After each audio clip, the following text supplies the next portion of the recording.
홍장홍 전 국정원 1차장님 나와주세요.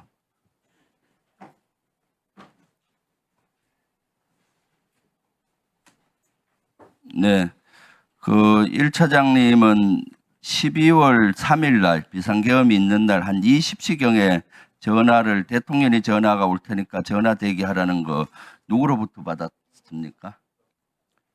처음에 대통령께서 전화를 하라고 하는 지시를 제 보좌관으로부터 받았습니다.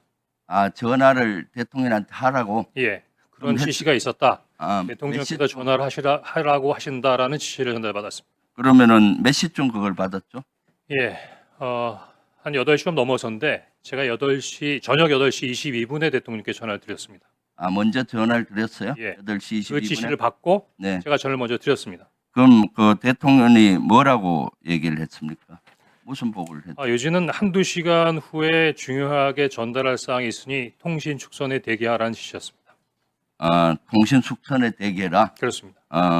내용은 얘기 안 하고요. 예, 그 내용은 아마 그 중요한 얘기가 있는데 한두 시간 이후에 얘기하겠다라는 말씀으로 이해했습니다. 아, 그리고 나서 그러면은 뭘로 유추했습니까?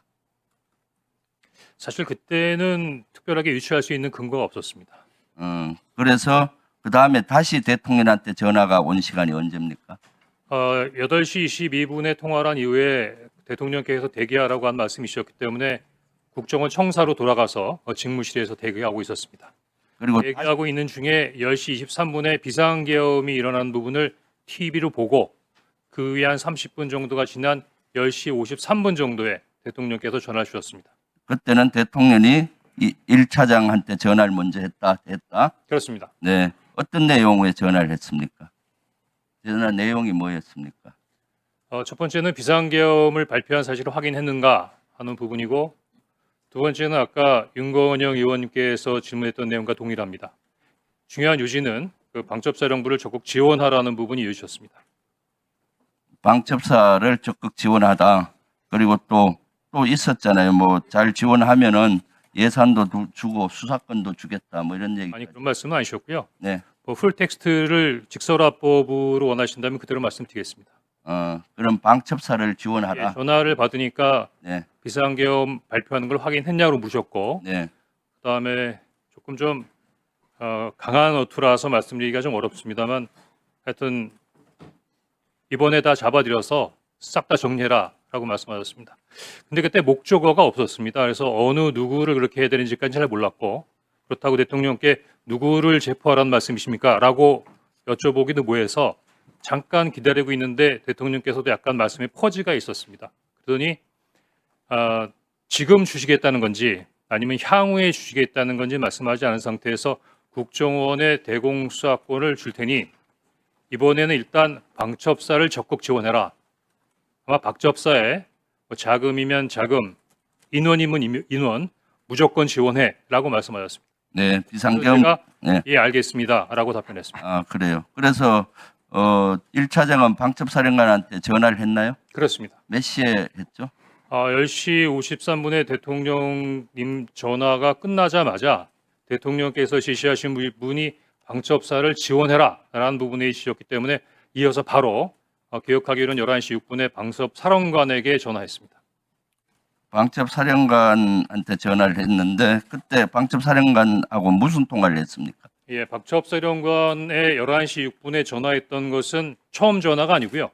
10시 23분 비상계엄이 발표되는 걸 보고 바로 제가 방첩사령관한테 전화를 한 적이 있었습니다. 왜냐하면 10시 23분에 TV를 통해서 방송을 통해서 비상계엄이 발령되는 걸 보고 당시 굉장히 많이 당황했었는데 비상계엄이 발효된 것보다도 더 당황스러웠던 것은 당시로서는 국정원이 비상사항과 관련된 부분에 대해 정보 보호를 전혀 갖고 있지 않았습니다. 따라서 국정원이 그래도 국가의 핵심 정보기관인데 비상사항이라는 부분에 대해 정보 판단이 전혀 이루어지지 않은 상태에서 어떻게 비상계엄이 발효됐는가 국정원이 뭔가 그때 방첩사령관 뭐라 했습니까? 좀 예. 짧게 해주세요. 네. 그래서 방첩사령관한테 확인하기 위해서 전화했습니다. 네. 그랬더니 방첩사령관이 저희들도 잘 모르고 있는 상황입니다. 오케이. 위에서 시키는 대로 하고 있습니다라고 답변을 했고 그런 상태에서 대통령께서 전화를 받은 다음에 방첩전화에게 전화했습니다. 그러니까 마찬가지로 나중에 계속 머뭇머뭇해서 제가 어떻게 된 거야? 라고 얘기했더니 계속 이야기를 안 하길래 부의께서 전화하셨어. 대통령께서 너희들을 도와주래. 라고 이야기를 했더니 그 이후에 아마 정보위에서 말씀하신 그 관련된 내용들을 저한테 얘기했던 겁니다. 그러니까 여러 명 정치인 체포해라 이재명 포함해서 그렇습니다. 몇 명 정도 체포하라 했죠? 제가 기억하기에는 중간에 뭐 일일이 세지도 않았고 당시 밤중에 전화로 메모지에 막 메모를 하는 상황이었기 때문에 14명 정도를 기억합니다. 네. 그리고 계속 있었는데 택도 안 되는 소리라서 끊었다는 얘기 아니에요? 그냥 끊지는 않았고요. 물론 뭐 속으로는 그런 생각을 했지만 대통령이 지시고 방첩사령관이 얘기하는 부분에 대해서 특별한 반응을 보일 수 없었고 마지막엔 그래 그래서 어떻게? 라고 물었습니다. 뜻은 너가 원하는 대로 한다면 그럼 어떻게 하면 좋아? 그랬더니 저에게 직접 전화 주십시오. 이렇게 얘기했고 알았어 하고 전화를 끊었습니다. 그래서 그것을 어떻게 조치했나요? 구체적으로 말씀해 주십시오. 조태용 원장한테 보고했을 거 아니에요? 그 내용을? 제가 지난 1년 넘게 우리 조태용 아니, 원장님을 지금 시간이 많지 않으니까 들었습니다. 보고했죠?